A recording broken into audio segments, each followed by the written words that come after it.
So guys welcome back to micro classes. हमारी Meerut university और Saharanpur university की बीएड फर्स्ट ईयर की क्लासेस चल रही है। आज का हमारा सब्जेक्ट है पेडागोजी ऑफ मैथमेटिक्स, गणित शिक्षण। आज का जो हमारा टॉपिक रहेगा वह रहेगा योजना विधि, प्रोजेक्ट मेथड, जिसे हम इंग्लिश में बोलते हैं। तो योजना विधि या प्रोजेक्ट मेथड क्या होता है, इसका क्या अर्थ होता है, इसके कौन कौन से सोपान होते हैं, इसके गुण दोष क्या होते हैं, ये शॉर्ट में आता है। जनरली तो शॉर्ट में ही आता है, लॉन्ग में आता है तो लॉन्ग में भी आप लिख सकते हैं, क्योंकि काफ़ी बड़ा क्वेश्चन मैं आपको बताऊंगा ये। तब इम्पोर्टेंट क्वेश्चन है, ये कई सब्जेक्ट्स में आता है, मैथ में ही नहीं, बहुत सारे सब्जेक्ट्स हैं जिसमें ये क्वेश्चन पूछ लिया जाता है आपसे। तब योजना विधि से हम बोलते हैं, या फिर प्रयोजना विधि भी हम कह देते हैं, प्रोजेक्ट मेथड कह देते हैं इसे हम इंग्लिश में। पेपर में आपका ऐसा भी आ जाता है लिखा हुआ कि प्रोजेक्ट विधि पर टिप्पणी लिखिए शॉर्ट क्वेश्चन में, तो ये शब्द भी लिखा हुआ मिल जाएगा आपको पेपर में, इसको भी एक बार पढ़ लेना। प्रोजेक्ट भी होता है कुछ। अब देखो ये क्या होता है, योजना विधि एक शिक्षण विधि है। जैसे हमारी दूसरी शिक्षण विधियाँ होती है, lecture method, question answer method, पाठ्य पुस्तक विधि, तो जिस तरह से हमारी दूसरी शिक्षण विधियाँ होती हैं, ठीक उसी प्रकार यह भी एक शिक्षण विधि होती है। इसके द्वारा हम क्या करते हैं, बच्चों को किसी भी चीज़ का ज्ञान कराते हैं। अब अगर कोई शिक्षक इस विधि का प्रयोग कर बच्चों को ज्ञान प्रदान करना चाहता है, तब वह क्या करेगा। मान लेते हैं किसी टीचर को किसी एक टॉपिक का ज्ञान बच्चों को कराना है, अगर और वह योजना विधि का प्रयोग करके बच्चों को उस टॉपिक का ज्ञान कराना चाहता है, तब वह क्या करेगा, शिक्षक उस टॉपिक से संबंधित कोई प्रोजेक्ट बनाने के लिए कहेगा बच्चे से कि इस टॉपिक से संबंधित आप ये कार्य कीजिए, ये प्रोजेक्ट बनाइए। बच्चे क्या करेंगे, ग्रुप में कार्य करते हैं बच्चे, प्रोजेक्ट विधि में एक ग्रुप बना देता है शिक्षक बच्चों का। तो शिक्षक क्या करेगा, बच्चों का ग्रुप बनाएगा और उस ग्रुप को कोई प्रोजेक्ट देगा, कोई कार्य करने के लिए कहेगा कि आपकी ये समस्या है, इस समस्या का समाधान कीजिए या फिर ये कार्य पूर्ण कीजिए। बच्चे समूह में रिसर्च वगैरह करेंगे, सोचेंगे, पूछताछ करेंगे, बुक वगैरह पढ़ेंगे, काफ़ी सारे कार्य करेंगे और काफ़ी सारे कार्य कर उस प्रोजेक्ट को पूर्ण करेंगे। जब बच्चे उस प्रोजेक्ट को पूर्ण कर लेंगे, उस टाइम तक बच्चों को उस तथ्य के बारे में काफ़ी ज़्यादा ज्ञान हो चुका होगा, और यही तो हम चाहते थे, बच्चे को उस तथ्य का ज्ञान कराना चाहते थे। तो ये होती है हमारी प्रोजेक्ट विधि। इसमें हम जिस भी टॉपिक का ज्ञान, जिस भी प्रकरण का ज्ञान बच्चों को कराना चाहते हैं, उस प्रकरण से संबंधित कोई प्रोजेक्ट बनाने के लिए कहते हैं। बच्चे प्रोजेक्ट बनाते हैं और प्रोजेक्ट बनाते बनाते उन्हें उस प्रकरण का काफ़ी ज़्यादा ज्ञान हो चुका होता है। जैसे हम मैग्नेट के बारे में पढ़ाना चाहते हैं कि मैग्नेट इलेक्ट्रिसिटी के साथ कैसे रोल करती है, कैसे मैग्नेट और इलेक्ट्रिसिटी से हम कुछ बना सकते हैं, तो मैग्नेट के प्रिंसिपल वगैरह, मैग्नेट के फायदे वगैरह कुछ बच्चों को बताना चाहते हैं, मैग्नेट की जानकारी देना चाहते हैं हम बच्चों को। तो हम क्या कह सकते हैं बच्चों से, एक ग्रुप ये बनाएंगे, एक ग्रुप ये बनाएंगे, एक ग्रुप ये बनाएंगे। बच्चों का अलग अलग ग्रुप बनाकर बच्चों से कह सकते हैं हम कि मैग्नेट और इलेक्ट्रिसिटी के बेसिस पर आपको एक प्रोजेक्ट बनाकर लाना है। बच्चे क्या करेंगे, रिसर्च वगैरह करेंगे, किताबें वगैरह पढ़ेंगे, दूसरों से बातचीत करेंगे, सोच विचार करेंगे, आपस में विचार विमर्श करेंगे, एक दूसरे से कुछ पूछेंगे, अलग अलग तथ्य करके देखेंगे मैग्नेट और इलेक्ट्रिसिटी से। जो हमारी बैटरी होती है, बैटरी पावर्ड जो इलेक्ट्रिसिटी होती है, करंट फ्लो होता है, उससे नई नई चीज़ें ट्राई करके देखेंगे। तो एक टाइम आ जाएगा जब वे कोई ना कोई प्रोजेक्ट बना लेंगे, और जब वे प्रोजेक्ट बना लेंगे उन्हें काफ़ी कुछ पता चल जाएगा कि मैग्नेट के ऊपर इस तरह कोई लपेटने से या मैग्नेट को हिलाने से बल्ब जलता है, तो मैग्नेट का ये काम होता है। तो मैग्नेट की जानकारी बच्चों को हो चुकी होगी। तो ये हमारा होता है प्रोजेक्ट मेथड। इस तरह के प्रोजेक्ट हम बच्चों को देते हैं। आप बीएड कर रहे हैं, आप बीएड फर्स्ट ईयर में है, तो बीएड फर्स्ट ईयर में आपको एक प्रोजेक्ट मिलता है मिड डे मील वाला। तो मिड डे मील वाले प्रोजेक्ट, एक टीचर क्या चाहता है, आपको मिड डे मील की जानकारी कराना चाहता है, तो उसके लिए टीचर आपको मिड डे मील का प्रोजेक्ट दे देता है। आपको क्या करना होता है, किसी विद्यालय में जाना होता है, मिड डे मील को ऑब्जर्व करना होता है, उसके बारे में रिपोर्ट बनानी होती है कि इस विद्यालय में मिड डे मील कैसा चल रहा है, क्या कमियां हैं, क्या और सुधार हम कर सकते हैं, मिड डे मील से बच्चों को क्या लाभ मिल रहा है इस विद्यालय में। तो जब आप वो रिपोर्ट बनाते हैं और जब रिपोर्ट लेकर विद्यालय में आते हैं, तो मिड डे मील की काफ़ी ज़्यादा जानकारी आपको हो चुकी होती है। तो ये वही विधि है, योजना विधि के द्वारा, प्रोजेक्ट मेथड के द्वारा आपको मिड डे मील की जानकारी प्रदान कर दी गई है और आपको पता भी नहीं चला। ये हमारी योजना विधि होती है। इसमें हम और भी काफ़ी सारे प्रोजेक्ट बच्चों को दे सकते हैं, जैसे जल बचाओ के लिए आप मोटिवेट कीजिए समाज को जाकर, पेड़ पौधे बचाओ, पेड़ पौधे लगाओ के बारे में आप बच्चों को मोटिवेट कीजिए, दूसरों को। इस तरह के भी हम प्रोजेक्ट बच्चों को दे सकते हैं। अब इसके बारे में पढ़ते हैं। योजना विधि या प्रोजेक्ट विधि शिक्षण की नवीन विधियों में से एक मानी जाती है। यह विधि जॉन डीवी जिसे हम ऐसे भी लिख देते हैं, जॉन डीवी ऐसे भी, जॉन डीवी। तो जॉन डीवी के शिष्य WH किलपैट्रिक ने शुरुआत की थी इस विधि की। ये वेरी शॉर्ट क्वेश्चन आ जाता है कि योजना विधि की शुरुआत किसने की है? WH किलपैट्रिक ने की है। WH किलपैट्रिक किसके शिष्य थे? तो जॉन डीवी के शिष्य थे। ये हमारे महान दार्शनिक हुए हैं जॉन डीवी। सन 1918 में इस विधि की खोज की गई थी, या इस विधि का प्रतिपादन किया गया था। इसका जन्म परियोजनवाद विचारधारा के अनुरूप हुआ है। परियोजनवाद को मैं पढ़ा चुका हूं आपको। परियोजनवाद क्या कहता है कि सत्य परिवर्तनशील है, हर व्यक्ति अपने अनुभव खुद बनाता है और अनुभव के आधार पर कुछ सीखता है और अपना सत्य निर्धारित करता है। तो व्यक्तियों के करने पर बल दिया है परियोजनवाद में भी एक तरह से। योजना विधि में छात्रों के जीवन से संबंधित समस्याओं को वास्तविक रूप में छात्रों के समक्ष प्रस्तुत किया जाता है। उसके बाद छात्र सामाजिक वातावरण में उन समस्याओं का हल खोजने का प्रयास करते हैं। इससे छात्रों को विभिन्न तथ्यों का ज्ञान होता है तथा उनका मानसिक, शारीरिक, सामाजिक आदि विकास भी होता है। इस विधि से शिक्षण प्रक्रिया में वास्तविकता, स्वाभाविकता व सजीवता आती है। इसी कारण इस विधि का प्रयोग बहुत से देशों में सफलतापूर्वक किया जा रहा है। भारत भी उन्हीं में से एक है। भारत में भी इस विधि का प्रयोग सफलतापूर्वक किया जा रहा है, क्योंकि हर क्लास के छात्रों को हम प्रोजेक्ट बनाने के लिए कहते ही हैं। कुछ निर्धारित प्रोजेक्ट होते हैं जिन पर हम कार्य करने के लिए बच्चों को कहते हैं। तो योजना विधि क्या है? इस विधि में हम छात्रों के जीवन से संबंधित समस्याएं, जो उनके जीवन से संबंधित समस्याएं होती हैं, उन्हें वास्तविक रूप में प्रस्तुत करते हैं कि आप ये समस्या है, इसको समाधान कीजिए, इसके बारे में कुछ करके लाइए। तो इससे बच्चों को सीखने के अवसर मिलते हैं और उनका विकास भी होता है। दो परिभाषा यहाँ पर दी हुई हैं, आप लिख सकते हैं। अब इसकी परिभाषा देख सकते हैं हम। WH किलपैट्रिक के अनुसार योजना वह उद्देश्यपूर्ण कार्य है जिसे लग्न के साथ सामाजिक वातावरण में पूर्ण किया जाता है। तो देखो, लग्न के साथ सामाजिक वातावरण में पूर्ण किया जाता है, ऐसे क्या मतलब होता है? बच्चे समूह में कार्य करते हैं, समूह में कोई प्रोजेक्ट बनाते हैं, तो समूह में जब हम कार्य करते हैं तो वह सामाजिक वातावरण ही होता है। इसके अलावा हम योजना विधि में जो कार्य करते हैं वे एक विद्यालय में एक कमरे में बैठकर नहीं करते। हम स्वतंत्र होते हैं, अपने रिसर्च वगैरह कर सकते हैं, दूसरों से बातचीत कर सकते हैं। तो हम बाहर समाज में जाते हैं, दूसरों से मिलते हैं, जैसे पेड़ बचाओ या जल बचाओ वगैरह वगैरह हम प्रोजेक्ट बनाते हैं। जैसे मिड डे मील वाला हमारा प्रोजेक्ट है, तो हम समाज में जाते हैं, सामाजिक वातावरण में हम रिसर्च वगैरह करते हैं, अवलोकन वगैरह करते हैं, इससे पूर्ण करते हैं। तो योजना विधि एक ऐसा कार्य है जिसे हम सामाजिक वातावरण में पूर्ण करते हैं। बेलर्ड ने क्या कहा है? प्रोजेक्ट यथार्थ जीवन का वह भाग है जिसे विद्यालय में प्रदान किया जाता है। तो हमारा जो वास्तविक जीवन है उससे संबंधित एक चीज हम जो विद्यालय में प्रदान कर रहे हैं बच्चों को, वो हमारा प्रोजेक्ट हो जाता है। अब प्रोजेक्ट की विधि की कार्य प्रणाली, इस विधि में हम क्या करते हैं, शिक्षक क्या करता है, पूरी कार्य प्रणाली यहाँ पर लिखी हुई है। तो इस तरह के कुछ प्रोजेक्ट हम बच्चों को दे सकते हैं। किसी चीज़ जो हमारे कचरा वगैरह होता है उसको सही तरह से मैनेज कीजिए, या फिर जो डिजास्टर होती है, डिजास्टर आने पर आप क्या क्या करेंगे, किस तरह से, अगर कोई आपके सामने आपदा आ जाती है तो आप क्या क्या कार्य करेंगे, उसके लिए हम प्रेरित कर सकते हैं, सबको जानकारी दे सकते हैं। या फिर जो हमारा ये है कि जो कचरा वगैरह है, पेड़ पौधे बचाओ, जल बचाओ, ऐसी चीज़ों के लिए हम बच्चों को प्रेरित कर सकते हैं। इस तरह से हम बच्चों को प्रोजेक्ट देते हैं कि जाओ समाज में जाकर दूसरों को प्रेरित करो। या फिर अपने दूसरे प्रोजेक्ट दे सकते हैं, मिड डे मील वाला हो गया, इसके अलावा कस्तूरबा गांधी विद्यालय की आप ऑब्जर्वेशन कीजिए, ये प्रोजेक्ट हो गया।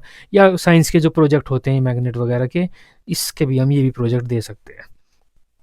अब इसकी कार्यप्रणाली पढ़ते हैं। अतः योजना विधि एक ऐसी विधि है जिसमें छात्र सामाजिक वातावरण में जाकर समूहों में स्वयं कुछ कार्य करके सीखते हैं। इसके लिए सर्वप्रथम शिक्षक कक्षा को छोटे छोटे समूहों में बांटता है। तो टीचर क्या करता है? सबसे पहले बच्चों के ग्रुप बनाता है। प्रत्येक समूह के सामने प्रोजेक्ट के रूप में कुछ समस्याएं प्रस्तुत की जाती हैं, जैसे पोस्टर बनाना, कविता लिखना, मिड डे मील की समीक्षा करना, लोगों को जागरूक करना या साइंस प्रोजेक्ट करना आदि। प्रत्येक समूह इन समस्याओं में से किसी एक समस्या का चयन कर सकते हैं अथवा वे अपने अनुसार भी कोई दूसरी समस्या ले सकते हैं। तो टीचर क्या करता है? ग्रुप बनाता है, ग्रुप के सामने कुछ प्रोजेक्ट रखता है कि इनमें से कोई एक प्रोजेक्ट चुनिए, उसे पूर्ण कीजिए। तो प्रत्येक समूह कोई एक प्रोजेक्ट चुन सकता है या अपने अनुसार इन समस्याओं से अलग भी कोई प्रोजेक्ट ले सकता है। यहाँ पर अध्यापक यह ध्यान रखता है कि प्रोजेक्ट, जो बच्चे प्रोजेक्ट ले रहे हैं, जो समस्या चुन रहे हैं, वह छात्रों के स्तर व रुचि के अनुसार होनी चाहिए। प्रोजेक्ट का चयन हो जाने के बाद कक्षा में उस प्रोजेक्ट पर विवेचन किया जाता है, उसके लाभ आदि पर विचार किया जाता है। उसके बाद शिक्षक छात्रों को प्रोजेक्ट को पूर्ण करने हेतु कुछ दिशा निर्देश देता है कि इस प्रोजेक्ट को आप कैसे कैसे पूर्ण कर सकते हैं, इसके क्या लाभ होते हैं। प्रोजेक्ट का चयन होने के बाद ये सब कार्य होता है। उसके बाद सभी छात्र प्रोजेक्ट के रूप में प्रदान की गई समस्या की अनुभूति करते हैं तथा समस्या के समाधान के लिए कोई योजना बनाते हैं, प्लानिंग करते हैं कि हम वहाँ जाएंगे, ये कार्य करेंगे, तुम ऐसा करना, तुम ऐसा करना। बच्चे अपना प्रोजेक्ट पूर्ण करने के लिए प्लानिंग करते हैं। योजना में छात्र यह भी निर्धारित करते हैं कि इस प्रोजेक्ट को कैसे पूर्ण किया जाएगा तथा समूह के किस सदस्य की क्या जिम्मेदारी रहेगी। योजना बनाने के बाद सभी छात्र स्वयं सामाजिक वातावरण में जाकर सूचनाओं को एकत्रित कर, कोई कार्य कर अथवा किसी विषय सामग्री का अध्ययन कर समस्या का समाधान करते हैं। इस प्रकार छात्र अपने प्रोजेक्ट को पूर्ण कर लेते हैं। इस क्रिया में शिक्षक केवल मार्गदर्शक की तरह कार्य करता है। वह प्रोजेक्ट शुरू करते समय बच्चों को प्रोजेक्ट को पूर्ण करने संबंधी निर्देश देता है। साथ ही शिक्षक यह भी देखता है कि ये वाला की है, सभी छात्रों को कार्य करने के समान अवसर प्राप्त हो। आवश्यकता पड़ने पर वह बच्चों की सहायता भी करता है। तो ये एक शिक्षक के कार्य होते हैं। प्रोजेक्ट, जब बच्चे प्रोजेक्ट विधि के द्वारा कुछ सीखते हैं, शिक्षक बच्चों को प्रोजेक्ट पूर्ण करने के लिए देता है, तो शिक्षक क्या करता है, उन्हें निर्देश वगैरह देता है, उनका अवलोकन करता है, उनकी समस्याओं का समाधान करता है, ये सब कार्य करता है। प्रोजेक्ट के पूर्ण हो जाने पर उसका मूल्यांकन भी शिक्षक करता है तथा उसका अभिलेख भी तैयार किया जाता है। तो फाइल, जब भी आप प्रोजेक्ट बनाते हैं एक फाइल उसके साथ बनती है। क्यों बनती है? क्योंकि प्रोजेक्ट के पूर्ण हो जाने के बाद उसका मूल्यांकन किया जाता है तथा उसका अभिलेख तैयार किया जाता है। भविष्य में जब भी हमें उस प्रोजेक्ट संबंधी कोई जानकारी लेनी होती है तो उस फाइल से ले सकते हैं हम, क्योंकि हर बार बच्चों को हम प्रोजेक्ट बनाने के लिए नहीं कह सकते। फाइल तैयार करते हैं जिससे कि हम उस फाइल को पढ़ लेंगे, हमें पता चल जाएगा ये प्रोजेक्ट क्या होता है, कैसे कार्य होता है इसमें। इस प्रकार प्रोजेक्ट विधि के जरिए छात्रों को किसी समस्या विशेष के समाधान का ज्ञान हो जाता है। तो ये हमारी प्रोजेक्ट विधि होती है, आसान सी होती है। आप प्रोजेक्ट बनाते भी हैं, अपने शब्दों में अब आप लिख सकते हैं, रटना नहीं होता आपको। जो हमारा प्रोजेक्ट मेथड होता है, योजना विधि, उसके कुछ स्टेप्स होते हैं जो एक हमें पालन करने होते हैं। सबसे पहला होता है परिस्थिति उत्पन्न करना। शिक्षक बच्चों के सामने परिस्थिति उत्पन्न करता है, मतलब बच्चों के सामने कुछ प्रोजेक्ट रखता है और बच्चों से कहता है कि आपके सामने ये समस्या है, इसको आपको समाधान करना है। तो परिस्थिति उत्पन्न की जाती है बच्चों के सामने। योजना का चयन करना, बच्चे उन सभी परिस्थितियों में से, सभी प्रोजेक्ट में से कोई एक योजना चुनते हैं, कोई एक प्रोजेक्ट चुनते हैं। प्रोजेक्ट को हिंदी में हम योजना ही बोलते हैं। तो कोई एक योजना चुनते हैं, कोई एक प्रोजेक्ट चुनते हैं बच्चे कि हम इस प्रोजेक्ट को पूर्ण करेंगे। योजना का नियोजन को प्लानिंग बोलते हैं, मैंने लिख दिया है। तो फिर बच्चे प्लानिंग करते हैं कि आप इस कार्य को ऐसे करेंगे, हम जो अपना प्रोजेक्ट है इसे कैसे पूर्ण करेंगे, तुम्हारा ये काम है, तुम्हारा ये काम है, हम वहाँ जाएंगे, उसके बाद वहाँ जाएंगे, ये चीज़ करेंगे, वो चीज़ करेंगे, जो प्लानिंग करते हैं उसके बाद हम प्लानिंग करते हैं।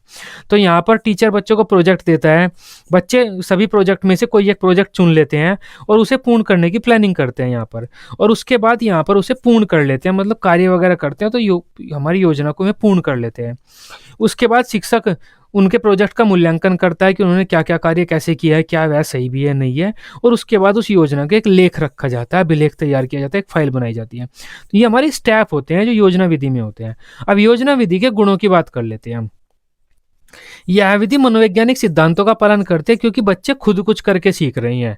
यह विधि मनोवैज्ञानिक सिद्धांतों के अनुसार ही होगी। यह एक बाल केंद्रित विधि है। इस विधि के माध्यम से छात्र स्वयं क्रियाएं करके ज्ञान प्राप्त करते हैं, शिक्षक पर निर्भर नहीं रहते, बच्चे स्वयं कार्य करके ज्ञान प्राप्त करते हैं। इस विधि द्वारा प्राप्त जो ज्ञान होता है व्यवहारिक होता है। व्यवहारिक मतलब छात्र अपने अनुभव, व्यवहार के द्वारा कुछ सीख रहे हैं। छात्र इस विधि से प्राप्त ज्ञान को जल्दी नहीं भूलते हैं, मतलब इसकी जो लर्निंग होती है वो परमानेंट होती है। यह विधि करके सीखने के सिद्धांत पर आधारित होती है। यह विधि विद्यार्थियों में वैज्ञानिक दृष्टिकोण का विकास करती है। इसमें व्यक्तिगत विभिन्नता के अनुसार अधिगम होता है। यह विधि शिक्षार्थियों में सामाजिक गुणों का विकास करती है। यह विधि शिक्षार्थियों का व्यक्तित्व का भी विकास करती है, पर्सनैलिटी भी इंप्रूव करती है बच्चों की। यह छात्रों में सहयोग, मेल आदि सामाजिक कौशलों का विकास करती है।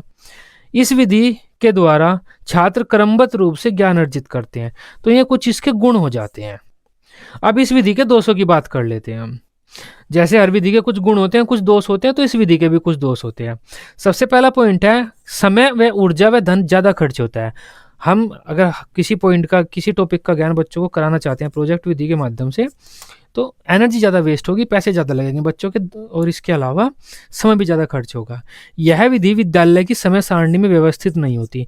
जो हम रेगुलर हमारी समय सारणी होती है विद्यालय की, first lecture, second lecture, third lecture, इस तरह से 8 लेक्चर चलेंगे, और किसी दिन हम बच्चों को कोई प्रोजेक्ट देते हैं तो बच्चे इधर उधर बिखर जाते हैं, कोई कहीं बैठकर कार्य कर रहा है, कोई कहीं बैठकर कार्य कर रहा है। तो जो विद्यालय की समय सारणी है, नियमित समय सारणी, उसमें यह फिट नहीं बैठती।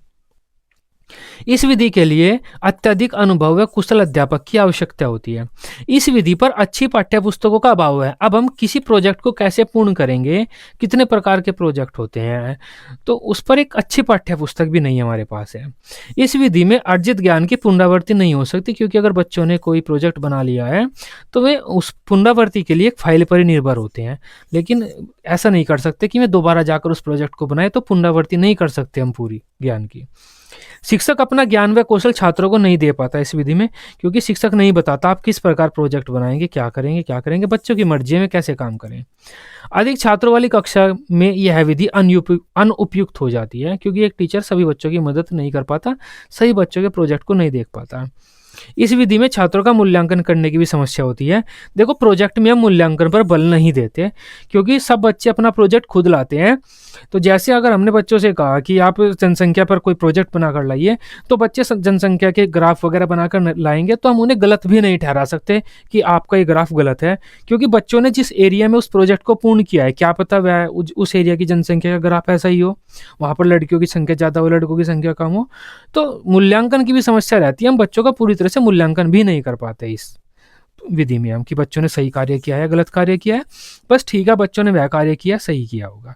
तो ऐसे मूल्यांकन की भी समस्या एक बनी रहती है इस विधि में। तो ये हमारा प्रोजेक्ट मेथड था आज का। आसान विधि है, इसे तो आप अपने शब्दों में लिख देना, क्योंकि प्रोजेक्ट बनाने के लिए आपके टीचर आपसे कहते ही रहते हैं, तो आप अपने अनुभव शेयर कर सकते हैं यहाँ पर। आई होप इस टॉपिक को अब आप आसानी से समझ पाए होंगे। वीडियो अच्छी लगी हो, आप इसे अपने बीएड ग्रुप में दोस्तों के साथ शेयर कर सकते हैं। बीएड की सभी सब्जेक्ट की डेली रेगुलर क्लासेज लेने के लिए आप इस चैनल को सब्सक्राइब कर सकते हैं। Till then, bye bye, take care.